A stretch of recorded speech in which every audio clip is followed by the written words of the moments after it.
Hello, this is Tony Heller from RealClimateScience.com. 14 years ago today, I published my first article about the global warming scam. Arctic ice refuses to melt as ordered. It was in response to a barrage of ridiculous predictions from leading government scientists. Expert Arctic polar cap may disappear this summer. North Pole may be ice-free for the first time this summer. Frightening projection for Arctic melt. The Arctic Ocean could be free of ice in the summer as soon as 2010 or 2015. The Arctic is screaming. Could all Arctic ice be gone by the year 2012? Satellite images say it might be. Swimmer aims to kayak to North Pole. This year, for the first time, scientists predict that the North Pole could briefly be ice-free, and that has inspired Mr. Pugh to try to find a way through. Arctic sea ice gone in summer within 5 years. Arctic summer is ice-free by 2013. Gore polar ice cap may disappear by summer 2014.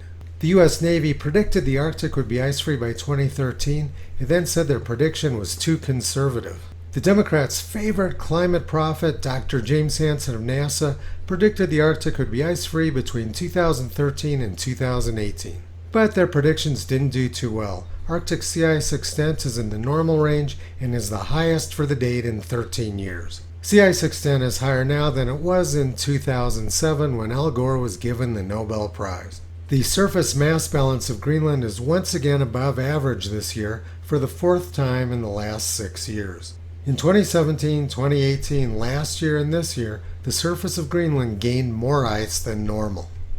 Summer is over at the North Pole, where they had an unusually short melting season. There's thick sea ice all the way up to the coast of Alaska and eastern Siberia. With nothing but cold in the forecast for the rest of the summer, it's unlikely there's going to be a lot more melt. But the Arctic Ocean wasn't always like this. In 1971, the ice retreated far offshore from both Alaska and eastern Siberia. National Geographic published this map of Arctic sea ice in late 1971. This week in 1958, a submarine surfaced at the North Pole.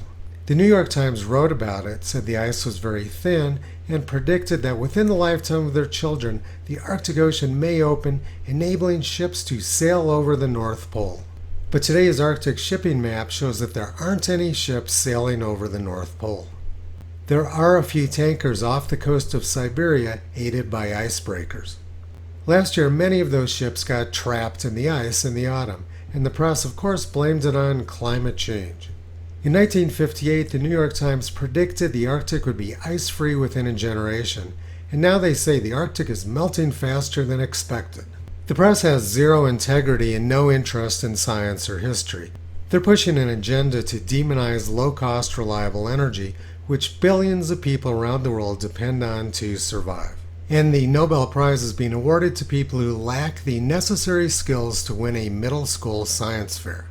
Another new study to be presented by U.S. Navy researchers later this week warns it could happen in as little as 7 years. 7 years from now. In the last few months, it has been harder and harder to misinterpret the signs that our world is spinning out of kilter. Toto's been pulling back the curtain on this massive scam for exactly 14 years. You can visit him, Kyrie Caesar, Toki and Upala on the web at RealClimateScience.com.